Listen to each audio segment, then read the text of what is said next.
पूना गाडगीळ आणि sons limited 1832 पासून। मनोज जरांगे यांच्या उपोषणाचा चौथा दिवस। जरांगे आजपासून पाणीही घेणार नाही। जरांगेंनी पाणी पित राहावं, पाणी घेणं सोडू नये, डॉक्टरांचा सल्ला। आम्हाला ओबीसी आरक्षणात जाण्यापासून कोणीच थांबवू शकत नाही। एकतर विजयी यात्रा नाहीतर अंत्ययात्रा निघेल, जरांगे ठाम। मराठवाड्याचे माजी विभागीय आयुक्त मधुकरराजे अर्दड यांनी घेतली जरांगेंची भेट। हैदराबाद गॅझेट जुन्या नोंदींच्या संदर्भात अर्धा तास चर्चा। 58 लाख कुणबी नोंदींच्या आधारे जीआर काढा। आरक्षण देताना कोर्टात अडचण असल्यास सरसकट शब्द वापरू नका, जरांगेंचा राज्य सरकारला सल्ला। कुठलीही मागणी कायद्याच्या चौकटीत बसली पाहिजे। उपसमिती कायदेशीर सल्लागारांसोबत चर्चा सुरू। संविधानानुसार निर्णय घेणार। हैदराबाद आणि सातारा गॅझेटबाबत फडणवीसांची रोखठोक भूमिका। जरांगेंच्या मागण्यांकडे सकारात्मकतेने पाहतोय, मात्र आडमुठेपणाने नाहीतर चर्चेतून मार्ग निघू शकतो। मराठा आरक्षणावरून मुख्यमंत्री फडणवीसांचा सल्ला।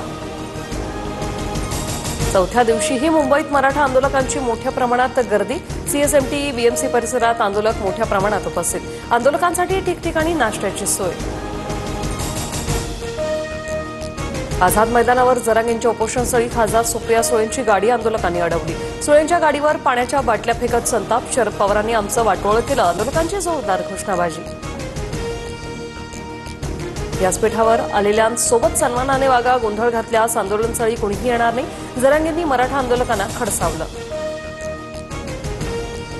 नेत्यांवर बाटल्या फेकणं, अडवणूक करणं ही संस्कृती नाही, ओढदंगबाजी करून काहीही मिळणार नाही। सुप्रिया सुळेंना मराठा आंदोलकांनी घेरात घातल्यानंतर मुख्यमंत्री फडणवीसांची प्रतिक्रिया। निर्णय सरकारच्याच हातात, विरोधकांच्या नाही। आमचे पक्ष फोडले, घरं फोडली, 250 आमदार घेऊन बसलात, आता निर्णय घ्या। जरांगेंच्या भेटीनंतर सुप्रिया सुळे यांचा भाजपवर निशाणा। मराठा आरक्षण उपसमितीचा कायदेशीर बाबींसंदर्भात महाधिवक्त्यांकडून सल्ला। ओबीसींच्या आरक्षणाला धक्का न लागता मार्ग निघावा, हीच आमची भूमिका। बैठकीनंतर राधाकृष्ण विखे पाटलांची माहिती। मंत्रिमंडळ उपसमिती समोर कोर्टाच्या निर्णयाचा मोठा पेच। यापूर्वीच्या 2 निकालांमध्ये कोर्टाने मराठा बांधवांना सरसकट कुणबी संबोधण्यास नकार दिला होता। आरक्षण कोणामुळे गेलं याची पूर्ण माहिती राज ठाकरेंनी घ्यायला हवी होती।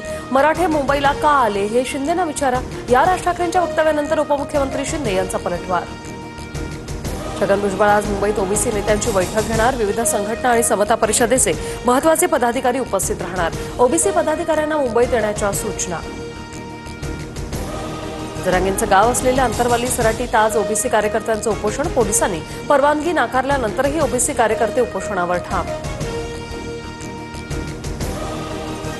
बिहारमधील पाटण्यात आज राहुल गांधींची पदयात्रा। संजय राऊत, जितेंद्र आव्हाड पदयात्रेत सहभागी होणार। बिहारमधील मतदार अधिकार यात्रेचा समारोप होणार।